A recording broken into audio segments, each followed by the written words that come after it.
जैसे चक्रधर, मेरे श्री गुरुवर और सभी संतजनों को मेरा सादर दंडवत प्रणाम और सभी प्रेमी भक्तों को मेरा जय श्री कृष्ण। आइए आप सभी प्रेमी भक्तजन मिलकर मेरे साथ आज की लीला का चिंतन कीजिए। तो आज की हमारी लीला है अवधूत के कंधे पर सवार होकर गंगा को पार करना। पूर्वार्ध लीला क्रमांक 628।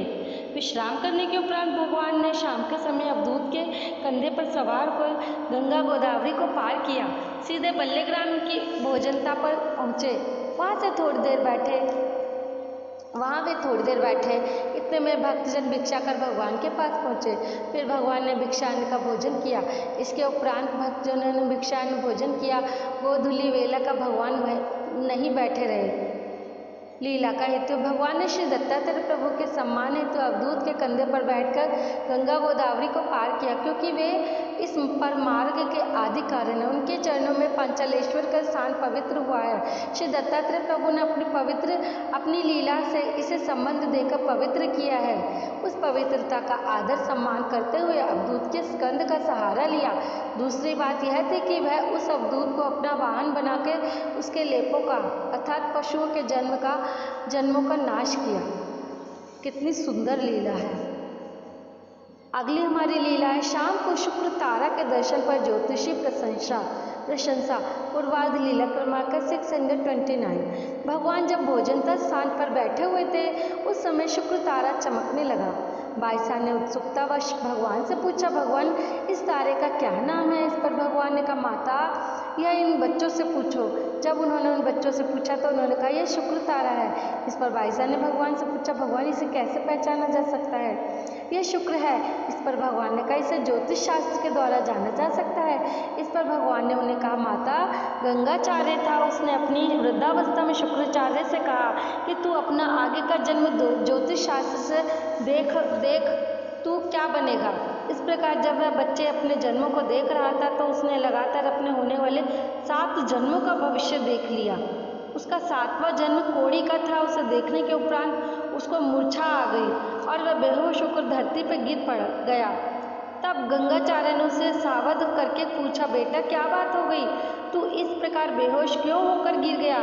इस पर उसने कहा, पिताजी आपने मुझे एक जन्म देखने के लिए कहा था, पर मैंने अपने आगामी 7 जन्मों का हिसाब लगा लिया। मेरा 7वां जन्म कोड़ी का निकला, इससे मैं बेहोश होकर गिर पड़ा। आप ही बताएं मैं क्या करूं? इस पर गंगाचार्य ने कहा, बेटा अब तू समाधि लगा ले, उसमें ही अपने 7 जन्म व्यतीत कर ले।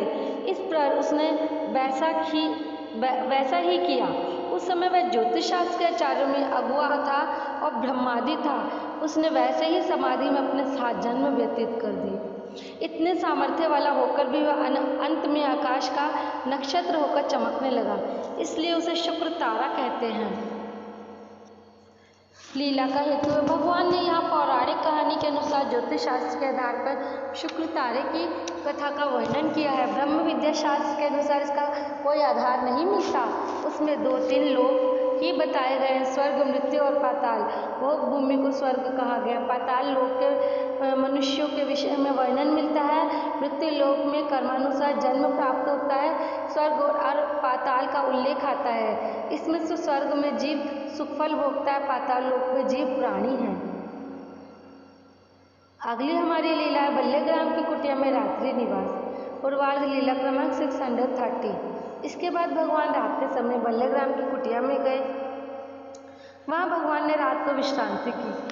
लीला का हेतु भगवान ने यहाँ एक रात निवास करके इसे सामान्य रूप से संबंध प्रदान किया। शक्ति का निक्षेप तो भगवान ने यहाँ पहले ही किया हुआ था। अगली हमारी लीला है वहाँ से चलते हुए उपाध्याय की प्रार्थना को स्वीकार करना। पूर्वार्ध लीला क्रमांक 631। दूसरे दिन प्रातःकाल का पूजा अवसर हो जाने के बाद भगवान आंगन में खड़े होकर अपने सिर पर टोपी पहन रहे थे। बल्लेग्राम के लोगों ने देखा प्रातःकाल के समय भक्तजन इधर उधर आ जा रहे हैं। उन्होंने सोचा भगवान यहाँ आए होंगे। इतने में उन्होंने भगवान को भी उस कुटिया के आंगन में खड़े देखा। फिर वे उस सब भक्तजनों भगवान के दर्शनार्थ आए। फिर उन्होंने भगवान से कहा, आप कब यहाँ आए? हमें पता ही नहीं चला, अन्यथा हम रात को आपके पूजा अवसर को देखते, उस लाभ से हम वंचित रहे। इस पर भगवान ने कहा, महात्मा लोग तो ऐसे ही होते हैं जिनका आने का कोई पता ही ना चले और जाने का भी। इसके बाद उपाध्याय की माता ने आकर उस समय भगवान से प्रार्थना करते हुए कहा, भगवान सभी भक्तजनों के साथ आज आप मेरा उपहार स्वीकार करें। इससे पहले सबने भोजन खिलाया था पर हमारी बारी नहीं आई। यही बात उसने अपने बेटे उपाध्याय से कही। तब उपाध्याय ने भी भगवान से भोजन के लिए प्रार्थना की। इतने में नागदेव भट्ट भी वहाँ आ गए। उन्होंने भी उस दिन दोपहर के समय भोजन का आग्रह किया। सबने भगवान से प्रार्थना करते हुए कहा, भगवान आज आप यहाँ दोपहर का भोजन करके जाएं जी। भगवान ने उपाध्याय की ओर देखते हुए कहा, अब तो हम यहाँ से जा रहे हैं, हम ग्रामांतर कर रहे हैं, आप हिरण्यपुरी में उपहार लेकर आ जाना, हम वहीं आपका भोजन स्वीकार कर लेंगे। ऐसा कहकर भगवान वहाँ से चल पड़े। मल्लेग्राम के सभी महाजन भगवान के साथ उन्हें विदा करने के लिए थोड़ी दूर तक आए। उसके बाद भगवान ने उन सबको वापस जाने की आज्ञा दी। उपाध्याय भी उपहार लाने के लिए वहीं पर रह गए। लीला का हेतु है भगवान ने उपाध्याय की माता के आग्रह को मान लिया, क्योंकि भगवान किसी के पुण्य कार्य में बाधा उत्पन्न नहीं करना चाहते। उनके मनोधर्म को पूरा करने के लिए भोजन का सामान हिरण्यपुरी में मंगवा लिया। इससे उनकी अपनी प्रवृत्ति भी भंग नहीं हुई और उनके पुण्य कार्य में बाधा भी उत्पन्न नहीं हुई। भगवान ने उनके भोजन को स्वीकार कर उपाध्याय को योग्यता प्रदान की और उनकी माता को पुण्यफल प्रदान किया। नागदेव भट्ट को निमित्त बनने का अधिकार प्रदान किया। अगली हमारी लीला है पीवल दंडी में आसन। पूर्वार्ध लीला क्रमांक 632। बाल्यग्राम से हिरण्यपुरा की ओर जाते समय मार्ग में पीवल दंडी का स्थान आया। वहाँ भगवान ने थोड़ी देर आसन पर विराजमान हुए। तब नाथोबा ने भगवान से पूछा, भगवान इस स्थान को पीवल दंडी क्यों कहते हैं? इस पर भगवान ने उन्हें समझाते हुए कहा, मंडलिक इस टीले की पीली मिट्टी है। मराठी में पीली को पीवल कहते हैं और दर्डी को टीला, इसलिए इसका नाम पीवल दर्डी है। वहाँ से भगवान ने आगे प्रस्थान किया। लीला का हेतु है भगवान ने यहाँ केवल संबंध प्रदान किया। भगवान ने थोड़ी देर यहाँ विश्रांति की। इसके अतिरिक्त यहाँ कोई विशेष हेतु नहीं था। इसके अतिरिक्त उन्होंने पीवल दर्डी का अर्थ भी स्पष्ट किया। तो ये थी आज की हमारी बहुत अच्छी लीलाएं।